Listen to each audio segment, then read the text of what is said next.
Before the snaps, game of the week is Oklahoma at Alabama in week 12. What is the biggest key here to winning for each team? Yeah, I think for Alabama, it's simply, can it be more than just a pass game? Can Alabama run the ball? Because they haven't really been able to at all over the course of 2025. Really, it's at a historic low.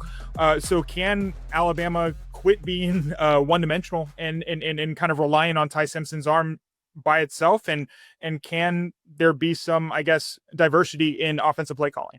I'll piggyback on that and say I think the key for Oklahoma is getting pressure on Ty Simpson because Alabama has struggled so much to run the ball. I thought I was watching a football team that had run game struggles, but Alabama, 119th in the country. I mean, two schools that historically have been fantastic running the ball, have great history at the tailback position, but to see Bama struggling with 111, 112 yards a game. To me, can Oklahoma dial up the pressure? Can they get pressure on Ty Simpson, really force his hand? I think that's going to be really key. And they've got a great defensive front, not only their defensive line, but their linebackers. They did some things against Tennessee quarterback Joey Aguilar. Can they replicate that against Ty Simpson, keep him guessing, and really affect that Bama passing game? Somewhat surprisingly, neither Alabama nor Oklahoma's offense is ranked toward the top of the SEC, but both teams' defenses are in the top three. What does that tell you about how this game will be won? Yeah, to me, I think this is definitely going to be an interesting defensive matchup because you do have two really good defenses. So I think, who wins the turnover battle? Could a team get a defensive score or set up their offense for an easy score? Something like that could be really differentiating in this game because I think these offenses are going to have their struggles. So Oklahoma hasn't had a great track record getting turnovers this season. Could they force a couple? I think that could be huge to their chances for success. And can Alabama continue to be that swarm defense that, it has been? Kane Womack, the defensive coordinator, said after the LSU game that that Alabama played its fastest and most aggressive defensive game all year. Can Alabama kind of continue that momentum, continue to force turnovers? Can they get to the quarterback? Can they affect John Mateer and not allow him to, I guess, break contain and run for 15, 20 yards like, Tony Castellanos did, or Diego Pavia did, right? Like, that's going to be the key to this one is, can they contain John Mateer and force him to throw and force him to throw into a defensive backfield that kind of specializes in turning the ball over? Jenny, does Oklahoma have to win out to have a meaningful postseason at this point, do you think? Well, I think it's a good question, and some of that depends on what other teams do. I know there's been a lot of talk about whether a 3-loss SEC team could still make the playoff, and I think that is possible.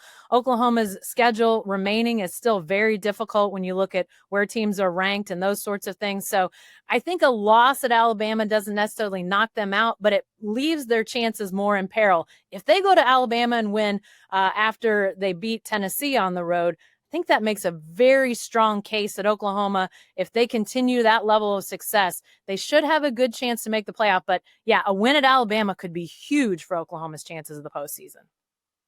For Alabama, Colin, is this quarterback Ty Simpson's last best shot to have a Heisman moment or a Heisman game in the regular season?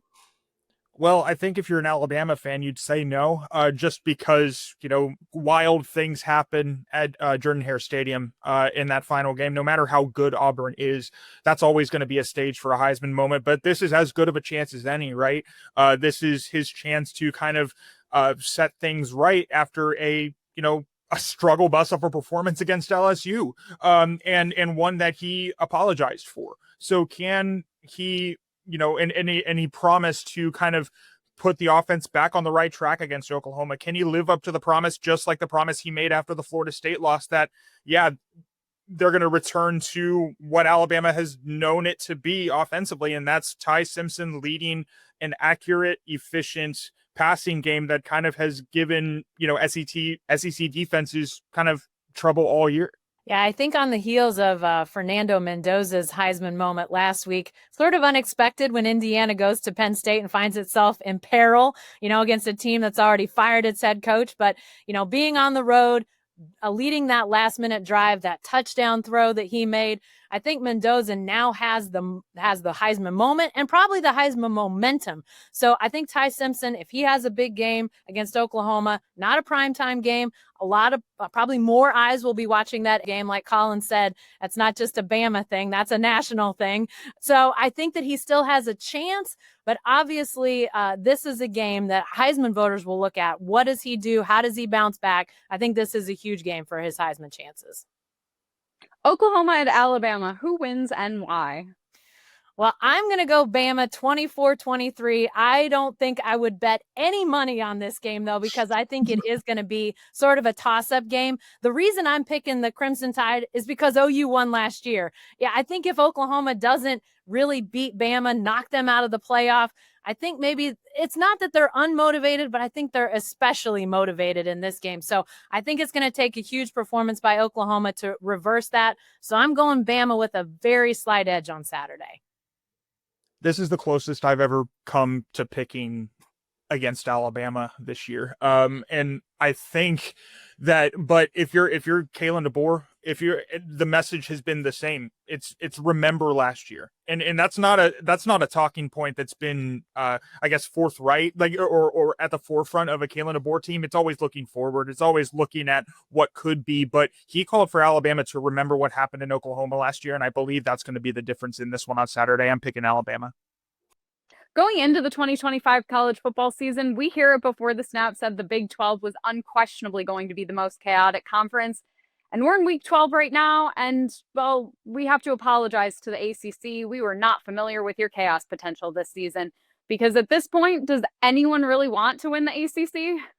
It doesn't really feel like it when you saw two of the top contenders in Virginia and Louisville go down on Saturday to unranked teams. I mean, this is a wild conference race. Quite a few teams in there with one loss. I mean, Georgia Tech still kind of has the inside track. They've got a tough game remaining against Pitt. Duke has a path too. If they win out, they got to beat Virginia, and that would put them in a good spot. But I'm not really sure where the tiebreakers lie there, to be perfectly honest. But it's as wide open as anything. I'd probably put my money on Georgia Tech to win this conference, but it's worth noting that if a Duke or an SMU or something like that can pull this league out, the ACC might miss the playoff. I mean, if James Madison and the American champion, if James Madison doesn't take a loss with the American champion, they might both get in over the ACC champion as the 5 highest ranked conference champions. So, very interesting conclusion to the season coming here. Yeah, absolutely. And that's the kind of chaos that we're talking about. Right now, the ACC has 5 teams with 1 conference loss and still very much in contention for that title game. Louisville and Miami still could very distantly make that title game, but honestly, it seems really unlikely at this point. And teams like Clemson and Florida State and everyone else, they are long out of it. And so when you look at actually who could still win the ACC, I don't know. I don't trust Virginia or Pitt, and SMU and Duke are good, but not great. So I have to agree with you. I think Georgia Tech is my pick to win the ACC at this point. They are 8-1 coming off of a bye week at the top of the ACC standings. Haynes King is a superstar, their quarterback. He's also their leading rusher and has the 4th most rushing yards of any FBS quarterback. And so when you look at Georgia Tech's schedule too, you've got Boston College and Pitt, which I think are super manageable games for them. And then they end the regular season with Georgia, which they could easily lose that game, and that would have no impact whatsoever on the ACC title race. So things are definitely getting interesting at this point, and it's kind of anyone's conference.